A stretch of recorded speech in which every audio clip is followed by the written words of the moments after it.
Recording. Good morning, Massachusetts. We should rename the show to that. Good morning, Massachusetts, even when we record at night. Good morning, everybody. How are you, Kaitlin? I'm doing really good, Jeff. In my life right now, we just bought a house, like literally on Friday. Congrats. Yeah, I'm not gonna say where we're moving to yet, but we're out of Salem. Salem is right now so packed when I leave the house right now that I'm gonna have to go all the way through Peabody up to get up to the North Shore. I had to go to the North Shore yesterday morning. And on the way up, it was around like 10:30. It Yeah. wasn't too bad on 128 by like the mid 40s exits. It wasn't too, but the exits were backed up, and I was going around them because I was going past Salem. On my way back, which was early afternoon, traffic jam for miles on 128 going back to like 95. Crazy. So I stuck in that too. I was stuck in that too because I had to go. I work on Saturdays. I go farther up the North Shore, and I know that going through Salem was going to be a shit show. Well, that's the thing. Like, I guess maybe it won't be a shit show because everyone's like being told not to drive through it. We could have whatever, but like, or people were driving in to drop people off and leave. Mm-hmm. But yeah, it's been nuts in Salem this year. They had this NBC News piece saying that there was like 700,000 people that had already come before this weekend. Yeah. Which is, I think, the and most. It's a small town. It's not a large town. Yeah, that's what people don't realize. Like, so Salem has changed a lot since I've moved there. When I first moved there, it was kind of I don't know okay, like good restaurants were there. They used to say that the people of Marblehead would go and eat in Salem because that's where the good food is. But it wasn't as, I guess, touristy, and it was still touristy. Like they had the Witch Museum, the Salem Witch Museum, which is the America's worst museum. It really is. I think they still had ghost tours, but it's gotten to another next level. We didn't have as many stores as we do now. A lot of them were closed. We're relatively full. And so, yeah, I mean, like Salem's just built up over time. I've heard that when I moved there, that police presence was a huge factor in Salem building up and people feeling safe so they can move there. And so, yeah, no, I like living in Salem when it's not, well, now post Labor Day. Yeah, this crush is bad. It's got to be annoying if you're a resident because it's not like what it's. There's this tendency in our society now, and you see it with like Halloween and like so after Halloween, like the Christmas songs start, right? And it's not even Thanksgiving, and that's where and everything is just extended and drawn out for monetary purposes. But we. Halloween definitely is. They start, the business of it starts like the weekend after Labor Day. I mean, even Labor Day weekend was busy in Salem when I was driving through because it was a nice weekend and everyone was walking around. They want to automatically get into like the apple picking, the cider. Mm-hmm. I'm up on the North Shore, so like you have a lot of orchards up here, and you have a lot of things that you could do in the fall that you necessarily don't want to enjoy in the summer. Like for me, I'm one of the people that likes to go to museums because I'm a huge dork. Like I love the Crane Estate and walking around, like taking a tour upstairs, and then I like going to Russell Orchard, which is like I guess been there many times. Salem. It's not Salem. It's Essex and Ipswich. Mm-hmm. And so yeah, I mean, it's just Salem's Halloween thing has gone. It might be going into like August next year, and I'm done. Get away. Happy All Hallows Eve to those that celebrate. Tomorrow I gotta go. Well, we get the Halloween parade in Woburn today, and then tomorrow trick or treaters. So, anyway, we got a lot to discuss. We have a lot. I mean, a lot has happened. So I want to. All right. How do I broach this? I could play the video. Are we talking about? Are we Mass Poly first? Okay. Okay. Mass Poly first. Yeah. That draws and the viewers in. Right. So again, like we want to make sure that we say right now nothing is very verified. And right now we are speaking in terms of this is alleged, but we do have to kind of confront it. Okay, so I want to say something first on this. Kaitlin and I separately had been hearing for months. And I'm not even that involved, guys. Like people think that I'm more involved than I am. No, like the Republican strategy. No. No, you are. You okay. are. No, look, yeah, okay, and you are, and you are you might not think that you are, but you are, because you're the same way I am, right? You know multiple members of the Republican State Committee. Correct? Yeah, and their friends. You were one of 1,500 people that went to the Republican State Convention out of 300,000 or 400,000 Republicans in the state of Massachusetts. Like, you're in the bubble. You can't. You are. You're like me. It's just by numbers. Say the Republican strategist. I volunteer. I know state committee people. I have my opinions on things that are happening, and of course, I want Republicans to win Massachusetts, and we need to put ourselves in a position where we do win, and that's where I have a lot of issues with the current state party. So that being the case, I was hearing rumors, and you were hearing rumors about a scandal brewing. I guess you call it a scandal about. Well, let me see, about a few affairs had by Attorney General Maura Healey. Alleged affairs. But I heard about two. Okay, I heard about two affairs. Right. Heard about two as well, and this is not from the same person that Jeff. Right, separate sources. Right. So I heard about that months ago. I heard about from those people that reporters were poking around at that time, asking other people, what do you know? Can you confirm? Yada, yada. And everybody goes, well, no, I've heard the same things you've heard. I can't confirm. And what it comes down to is this is what has to happen with these types of things. And we're going to get into all the ramifications of this.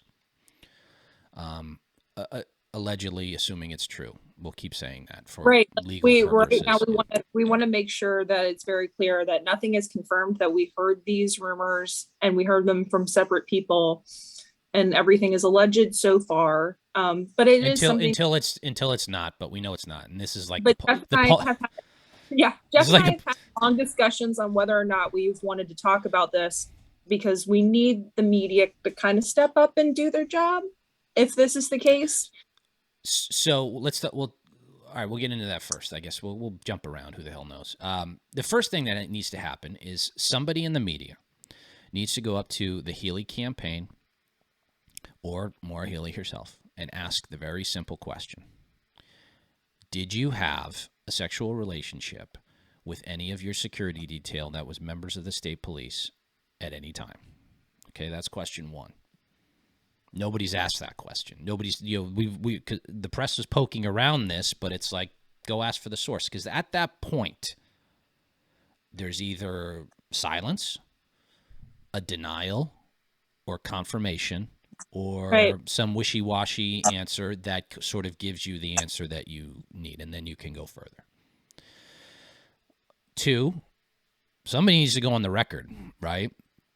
Somebody who with direct knowledge of this needs to go on the record and do that. And if nobody's willing to, then you as a reporter, you can't necessarily move the story forward. You can continue to ask questions. And from a media perspective, I get that. And I've heard that people were making the phone calls, but at some point it's like, well, you have to have something. Well, you can get something by asking the campaign directly on a mic at a press conference, doing that. Yes, I agree. Like, this is where we need us to do what they need to do when they need to ask the right questions. A lot of the time when I'm, I guess, reading local Boston news and all of that, reporters and journalists, or major journalists who, you know, write longer stories compared to like reporters who do the shorter blips or whatever. They don't ask questions that are really important. No, Like, their job is to protect the Democratic Party. And I'll get into this because, on a side note, the bullshit reports about Anthony, Samantha Gross, go fuck yourself. what happened? Glenn Jones at NBC Boston. They dug up dirt about his divorce, which was really, you know. Oh, that's shitty. Yeah, it was, but it was a non-story. It's a non-story. Glenn Jones at NBC, go fuck yourself. Samantha Gross at Boston Globe, go fuck yourself. You know, real shit. Just, I will say, Anthony is one of the best guys that could be running for office. He is such a nice man. Yeah. And, you know, literally, if I have any question or anything like that, he reaches out and he's so awesome about it. He'd make a fabulous auditor. You know, divorces are messy. Divorces aren't good, right? They're bad. They stink. And you even get into the details of it if you want, and you're like, oh, this is what it was. Give me a break. And then Gus Bickford at the Mass Dems is like, well, serious questions have arisen. No, they haven't. Shut up, you fat idiot. Ugh.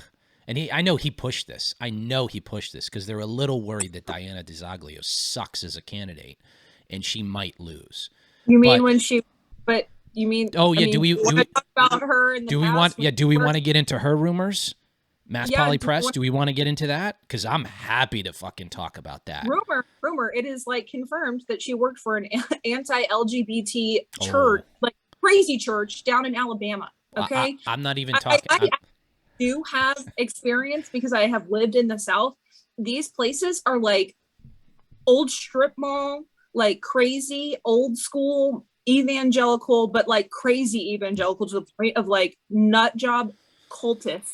And she worked for them as an adult. Yeah. As an adult. Not to mention the other things that took place while she was in Massachusetts. So you guys know what that is. So I'm happy to blow that up. Anyway, do your job, because back to Maura Healey, you're wasting copy and wasting paragraphs on stuff that is inconsequential when this is actually a real issue. Now, why is it a real issue? Okay, because this is post-Me Too movement. This taking place. One thing, and let me tell you something right now, Kaitlin, like, I don't have that many skeletons, but one thing I can guarantee is you will not find a female I've ever worked with or even tangentially worked with where there's an issue of inappropriate behavior, because one, my job was way more important to me. And two, you just knew that you didn't mix business and relationships. You didn't. And you, especially in this day and age, after Donald Trump, Harvey Weinstein, Charlie Rose, Bill O'Reilly, I mean, all these guys, Matt Lauer, you especially do not. 90s. Bill Clinton did all this bullshit in the 90s, and you all accepted it because for political power. Let's be real here, okay? You accepted everything bad with Bill Clinton for political power, and you excused it through the aughts, okay? Through the aughts, okay? And then you get to Obama. Obama excused everything as well. Like, he did it for political power. He worked with these people. He put Hillary Clinton on his cabinet. Like, let's get real here. She is awesome. The excuse isn't even like, well, I get that, but we're talking post in the modern age since the Trump presidency, and I'll even say one of the and it's hypocritical for Healy to do this, even because she was the one who hopped on the Me Too stuff as well. So and that's an important issue, by the way. And I'm going to say this: it is an important issue. It is. Me Too was one of the positive counter actions against Trump that came out of all the gross behavior of men in power who abused their power for sexual purposes. It was a actual positive thing that came out of that, because for far too long it was buried. Now, the same exact behavior. It's the same. There's no excuses. There's no equivocating about it. It's the same behavior. You're allegedly engaging in with people who you're in a position of power over. 100%. And it's incredibly inappropriate. Not to mention that I believe at the time, allegedly, this all took place, they were married. Now put that aside for a second. You know, there's levels to all this stuff. It's like this is at the top. This is at the level of like, crap, you really shouldn't have done this, and this is bad. But there's another aspect to that. But two, the level is like, okay, your marriage stinks. Okay, that happens. Get a divorce. It sucks. It's messy. It's bad. Okay, then you're single, and then you meet somebody else. But you meet somebody else in somewhere outside of probably the workplace, or even working, you know, touching the workplace at a law firm and in business, what, you know, or working somewhere else, and through, you know, maybe politics or something like that, you become involved with. Okay, fine. But these are direct subordinates, allegedly. Huge mistake. Huge mistake. Now, the problem you have here is the timeline of when these relationships allegedly took place. Did any of these relationships allegedly take place during the state police overtime scandal that Maura Healey would have had direct oversight of during her administration? We don't know the answer to that because nobody's asking the questions. Because if so, that will, without a doubt, affect the prosecution of those efforts if there's anything to be decided, right? Especially depending on the level of rank of those individuals at the state police. Now, this is serious stuff. This is serious stuff. And it needs to be taken seriously. So, look, you know, I'm not even going to talk about like the personal aspects of it because it doesn't look good. But we need to have accountability and responsibility from our political leaders. They need to act in a serious manner. And it's the press's job to do that, to hold them accountable. And if they're not, if they're negligent of it, because we can get into the political aspects in a second. But that's prime number one, their job. And they're not doing it. And they're absent. And they need to be. Because my last sentence here will be, she's still going to get elected. She's still going to, this is not even, if we had a functioning Republican Party, we might have be able to move the needle here. But we can't. So congratulations again. You're still going to get elected. It's not going to make a difference. I think it will as this comes out. And if it comes out in drips and drabs, it's going to really hamper her administration. So I think it's going to be a major problem for her administration. And I think then, you know, I don't know, we don't have recall elections in Massachusetts, so there's not a lot of recourse on our end. But this could get... I think that she's not going to be able to govern moderately. I think the mask will fall eventually. And I think that how can I say this in the best way possible? I don't support Maura Healey at all, right? I think that she's an easy target for the media once a certain point happens, a point of inflection on her approval rating, and she's going to govern progressively, like she always had. Like, and that her goal has always been to be progressive. Right now, she's running a pretty moderate campaign against Deal because, I mean, what is even the point of running this campaign at some point? Because she's going to win, and the polling shows that she's plus 20. But I think the mask is going to fall at some point, and this is going to eventually come out. I just think so. I think you're right. I think you're right. It's going to be growing energy prices going forward. Right now, the reason why our gas is so high right now is because we're having refinery issues on the East Coast. Diesel's going to go up, and she killed 2 pipelines. Like, she personally did that. Like, that was her. She sued and killed them from coming into Massachusetts, which would have given us cheaper energy.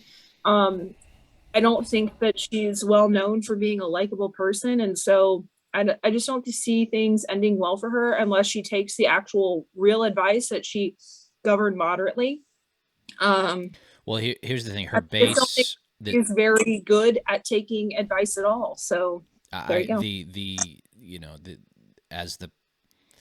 as the popularity takes a hit, right? You go two ways. Do you double down with your hardcore base, kind of like Biden is, and you get approval rating in the high 30s? Like I mean, right Biden, it'll be now, way worse. Like it'll so be like Biden's approval rating right now went a little at the beginning of October, went up above 40. Okay. And now it's going down to like 39 again. And the reason why it's going down to 39 again is that people remembers what he pushed when he had consolidated government. And well, let me say this. Let me give this bit of advice, because even if like shitting on conservatives. So yeah, even if Maura Healey doesn't watch this show directly, her advisors do, and other people do. And you're sitting at home right now. It's Sunday morning. You're watching your political talk shows. We're the #1 political talk show in Massachusetts. Anyway, here's the thing. It's a 4-year administration. Ride it out.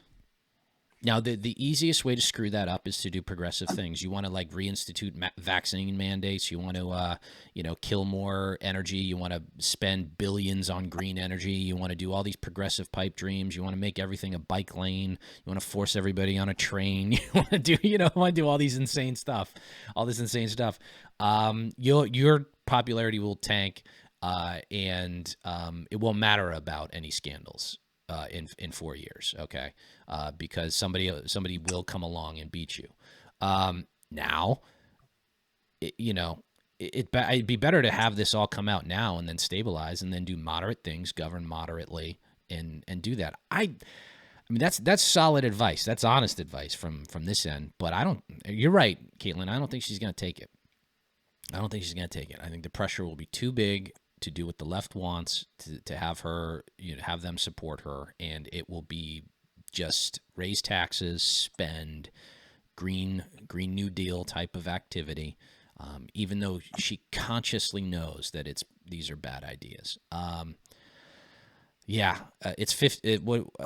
I would say it's 50-50 at best, which way she goes, but it's certainly not leaning that direction. All right.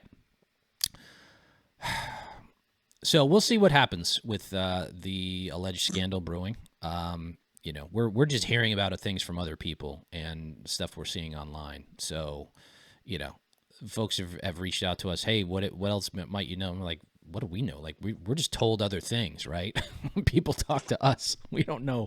We have no direct knowledge of anything. But if other people are talking, then other people know. So one thing I will point out, the video that was floating around alleged like 3 people. We heard 2. We can't tell whether the veracity of any of that. So, but if any of it is true, it's a bad sign. Okay, because that's really poor judgment. I mean, it really is. Like, come on. Like, don't abuse what you were elected to do in government. And I've had conversations with reporters, be like, "You gonna go after this?" No response. Yeah. No response. I mean, I'm like, okay. It is a choice sometimes. All right. If you choose not, I mean, it's gonna come out in one way or another, but probably after the election, it'll come out in force. So we'll see what the ramifications of are. But the advice is there for those who take it. Next up, Paul Pelosi. This has turned into a crazy story from what come out, and I do want to preface this by saying I'm like, political violence is wrong, and that no one should be hurt or anything like that based on politics alone. But now that we're getting the facts from the police out of the San Francisco Chronicle, some things are not adding up. Okay, so I agree with that. What's really pissing me off right now is people like Renee Graham and Joe Scarborough flat out pretending that this is some politically motivated attack, which I do agree. They want, right? Like, so like Joe Scarborough works for MSNBC, which will, regardless of what liberals want to believe, MSNBC is basically like your lefty OAN that is mainstream. I think that we need to be kind of real on that, right? Like it is a fringe network. They during the day, they're what they should be reporting as facts is very opinion based, which is not good. I don't even compare it to Fox because Fox has clear opinion commentary and it has non-opinion commentary. And they make that distinction very clear. So and the BBC does not do that very well. So I'm going to read this. This is from Comfortably Smug. Oh, God. Just to get the media story straight, a nudist hippie that was part of a pro-BLM commune walked in only underwear from Berkeley to the ultra-rich neighborhood in San Francisco, entered Paul Pelosi's mansion while Predator invisible cloaked to avoid security cameras, ...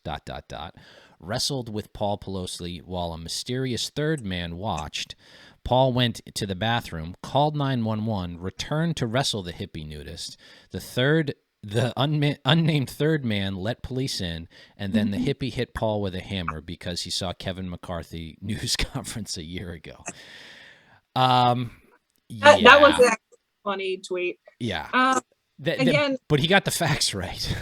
Right. Well, he basically went off of what the police report was.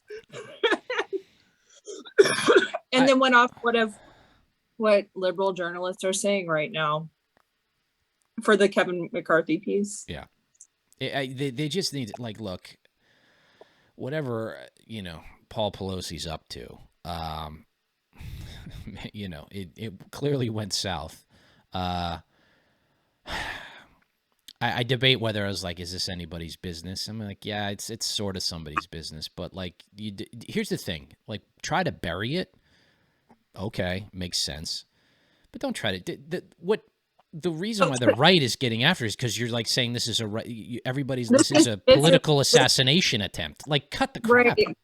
No, I'm sorry. This dude seems like fucking crazy all over the place. Okay. Like his political views are just like scattered and like crazy. And he just seems susceptible to like conspiracy theories in general, like not whether or not he was like right or left. Like, I'm sorry, but like a MAGA QAnon person is not going to live in a BLM hippie commune with gay pride flags all over the place. Like they're just not going to. Yeah, that's so like that seems suspicious, especially in the middle of San Francisco. Like it's MAGA country. It's like deep Chicago, right? Like remember that entire story? Yeah, it's just it doesn't not even. Yeah, not the slightest thing. What the Jussie Smollett thing is when that story came out, when they talked about going in the middle of a polar vortex to Subway at 2 a.m., I was like, this story isn't real. Yeah. Because no one's fucking leaving their home. And 2 a.m. in a polar vortex, which we have been in up here for fucking so long. Yeah. No one.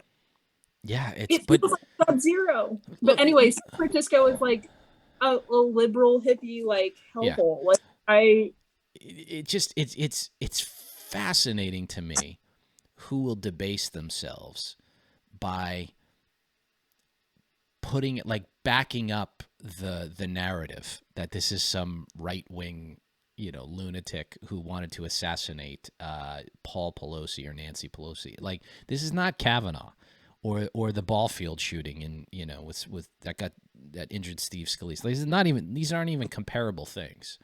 And you have, I mean, Bernie Sanders even came out after the congressional baseball shooting and was like, I'll tone down my rhetoric. So like, it's not like he came out and he apologized for his own. Well, look, because that was his campaign volunteer. There's no denying that the influence. See, this is one thing. Carrie Lake kind of got into this the other day, and I've always agreed with this mindset. It's like, okay, you can influence somebody, and there's crazy people out there that will do crazy things, but at the end of the day, there's individual responsibility and accountability. You're responsible for your own actions.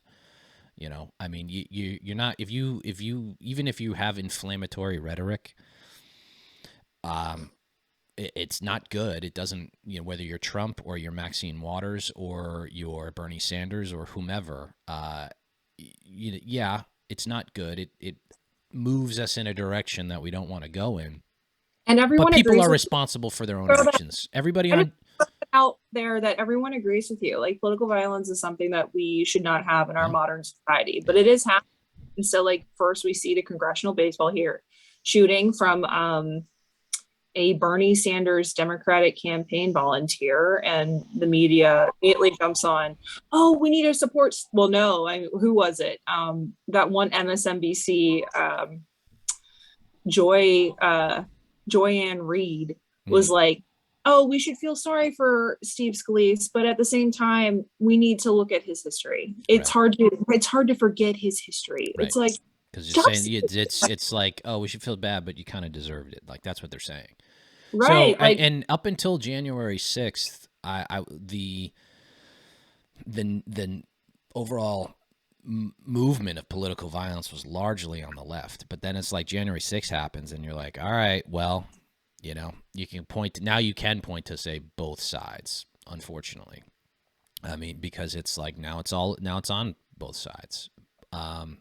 The individual actors of larger scale violence and more severe violence, I would certainly say, is still on the left. But this is nothing to do with political violence, which is what sort of like makes people considered less serious and not to be taken seriously. And you can tell this by those who are actively like out there pushing this false narrative. At the same time, none of their friends who want to probably be taken seriously are like even hitting the like button on their tweets. And you can tell, if your colleagues at the newspaper don't retweet and like it, then you kind of like know that they know it's bullshit and they don't want to get involved with it. So I do have to say this. We're talking about like engagement on Twitter and all of this other stuff. Have you noticed, or I have noticed, since Elon took over Twitter, that the liberals have not been getting the same type of engagement that they have before, but my tweets have been getting more engagement. Yep. Yeah, lots of little things. I'm not trying to say like I was like constricted, but at the same time, like I gained a lot of followers and my tweets are getting more engagement, which is totally cool. But like, I'm saying this, and I preface this always. I was 100%. I have been 100% shadow banned or put on some filter or some list where I'm not, people who my follower count has been frozen for years, essentially. When Elon initially bought over, it went up by like 50, and now it's like back down 75. But whatever was in that algorithm beforehand has definitely restricted me for probably many, many years now. But that's not because it's me. Twitter didn't single out Jeff. Twitter singled out me because I follow certain people and probably hit like on certain things. So the pattern is and there's probably thousands of people just like me where it's like, oh yeah, you're on this other section, and freeing it up definitely changed that. I agree with you 100%. And the case in point, Ayanna Pressley follows me. I follow Ayanna Pressley, member of the squad. Like who knows? She's even interacted with you. Well, this is the point. So back when she ran primary Capuano, the moment she announced, I'm like 1,000% she's gonna win that primary. I took bets and I won money. Because everybody's like, no, Capuano's got a war chest. He's been there forever. I'm like, you don't understand. You don't understand. It's like she's coming for that. She's coming in for that seat. She's coming for that. I think a lot of people knew that. Well, but this is like the minute it happened. A lot of insiders didn't believe that. But no, like okay. So like that's one of the things that I kind of admire about Ayanna Pressley, to be quite honest, is that she says crazy shit all the time, but she has the ability to build teams and get people behind her that believe in her message. She has the ability to build that movement. That's right. So I would say that she is better at that, or maybe like the operational part, than like AOC. Yeah, she was the 2018 face, I think, but AOC and Ayanna got elected in 2018. Like that's how the squad was formed, right? Like that was it. I saw that writing on the wall. It was AOC, Rashida Tlaib, AOC, Rashida Tlaib, Ilhan Omar, and Ayanna Pressley. They all won that same 2018 election. Right, after Trump and so on. But anyway, so early on I followed her. She followed back. Not that I even wanted to interview her. I wanted to interview her early on. Obviously, she'd never sit for an interview, but or even not even a debate, but just like a podcast discussion, because that'd be fascinating. It would be fascinating. And she wouldn't even experience the slightest bit of blowback politically. But 6 months ago, less than a year ago, I forget when it was. You remember this. I tweeted something or quote tweeted her. She replies back or quote tweets me. Ayanna Pressley has 1 million followers. Million followers. The engagement was so She replied back to me, and she doesn't really tweet that often, but she replied back to me. And we went back and forth with some. It was just about language and this and that. She was saying terrorizing. I was like, it's not terror, but whatever. I got nothing. I got no replies back. I didn't get swarmed. I didn't get mobbed by bots. I didn't get nothing. I was like, okay, Twitter's officially like broken. It does not work. Weird? It is not. Yeah. And we should probably clip this part for Elon. Be like, Ayanna Pressley had 1 million followers. Are you going to tell me 1,000 of them wouldn't have been online Twitter, like either trying to dunk on me or the Republican, conservative types were trying to go back at her? Like, it just was suppressed. It was just shadow banned. And that's what makes it sucks, because it's one point in time, none of that was. Something would take off. It would go viral. It would be great. And we were better off for it. So good luck to Elon. I think you can unwind that, but I have said this for years now. We've won Twitter. We now have actually won Twitter, but yeah. No, but the mere fact that they were shadow banning and they were doing all this stuff because they could, like, as free as. Well, people, I guess the point is that electorally we were still winning and not being, and I guess defeated that handily. Like we weren't being electorally demolished, but the act of them having to do these actions with the algorithm is it's a self-evident fact that it means we won. We win the argument in a land in a place where people are. But look at what's happening now, right? Like, let's say, like, on crime, like, as an issue, right? Like in San Francisco, crime is pretty rampant. Walgreens is closing their stores in San Francisco based on crime. They recalled their district attorney, Chasa Boudin, who is the son of Weatherman domestic terrorists.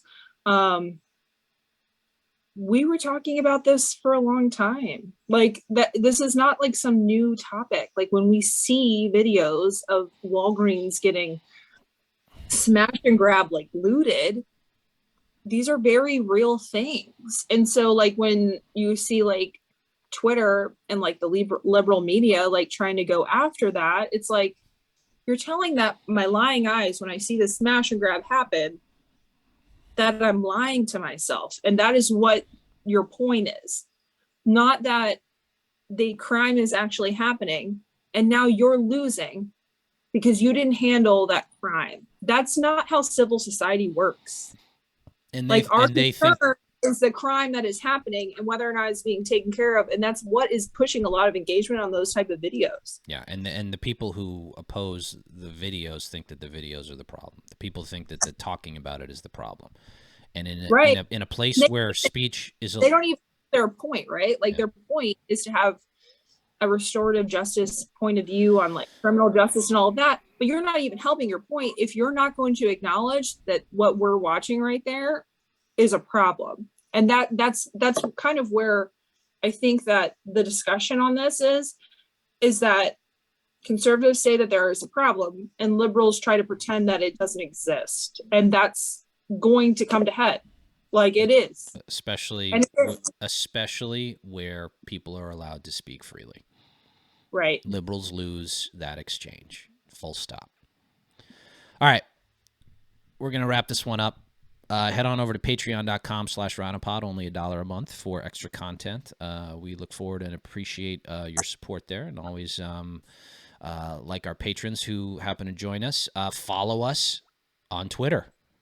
You can do that.